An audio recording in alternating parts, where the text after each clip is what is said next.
अस्सलाम वालेकुम dear students. आज का हमारा टॉपिक है अल्केन्स। हाइड्रोकार्बन्स की जो कैटेगरीज है उनमें ये पहला टॉपिक है अल्केन्स।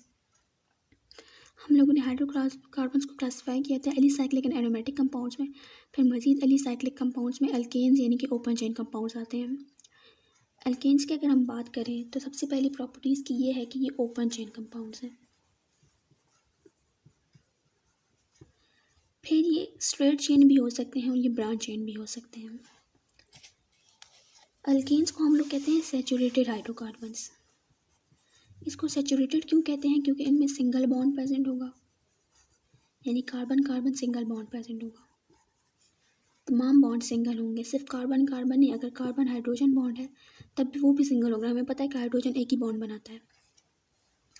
इसके अलावा अगर हम लोग इसके स्ट्रक्चर की बात करें तो अल्केन्स का जो स्ट्रक्चर होता है, तो जब कार्बन के तमाम बॉन्ड सिंगल होंगे तो हमें पता है कि कार्बन 4 बॉन्ड्स फॉर्म करता है, और ये जो 4 बॉन्ड्स हैं ये इसकी हाइब्रिडाइजेशन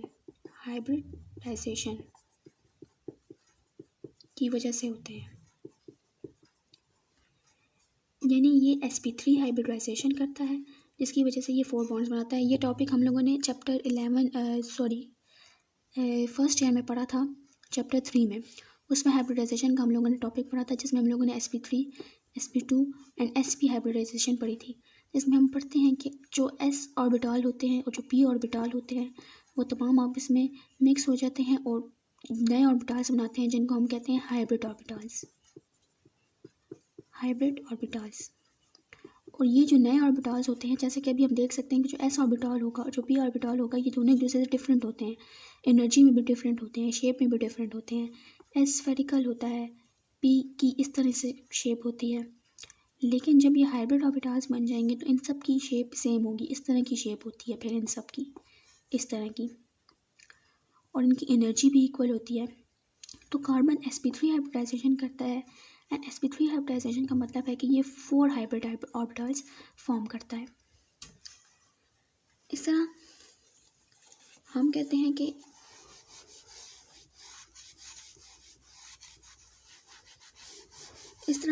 कि अल्केन्स sp3 हाइब्रिडाइजेशन करते हैं, और जो sp3 हाइब्रिडाइजेशन करते हैं जो कंपाउंड्स, उनका जो स्ट्रक्चर होता है वो टेट्राहेड्रल स्ट्रक्चर होता है।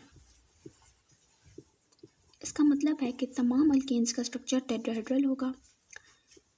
इनके दरमियान जो बॉन्ड एंगल होगा, फॉर एग्जांपल हम एक अल्केन की बात करते हैं इथेन, जिसमें 2 कार्बन प्रेजेंट हैं। अब एक कार्बन कार्बन सिंगल बॉन्ड बन गया और बाकी जो 3 बॉन्ड्स हैं ये कार्बन हाइड्रोजन के साथ फॉर्म कर लेगा, ये इथेन है। अब जो इसका स्ट्रक्चर होगा ये टेट्राहेड्रल स्ट्रक्चर होगा। इसके दरमियान जो बॉन्ड एंगल होंगे कार्बन्स के दरमियान और हाइड्रोजन्स के दरमियान वो होंगे 109.5 डिग्री के, और जो carbon carbon single bond length होती है ये होती है 1.54 एंगस्ट्रॉम। एंगस्ट्रॉम हमें पता है कि ये 10-10 मीटर के बराबर है। जो हम लोगों ने पढ़ी कि इसकी जो 1.54 एंगस्ट्रॉम बॉन्ड लेंथ है, तो ये सबसे ज़्यादा बॉन्ड लेंथ है। यानी कि अगर कार्बन कार्बन सिंगल बॉन्ड है तो इसके दरमियान जो बॉन्ड लेंथ होगी वो सबसे लॉन्गेस्ट बॉन्ड लेंथ है। इसके बाद कार्बन कार्बन डबल बॉन्ड है तो उसकी बॉन्ड लेंथ कम होगी इससे, और अगर ट्रिपल बॉन्ड है तो मज़ीद कम हो जाएगी। फिर हम इन अल्कीन्स को कहते हैं पैराफिन्स। इनको हम पैराफिन्स क्यों कहते हैं? इनकी लो रिएक्टिविटी की वजह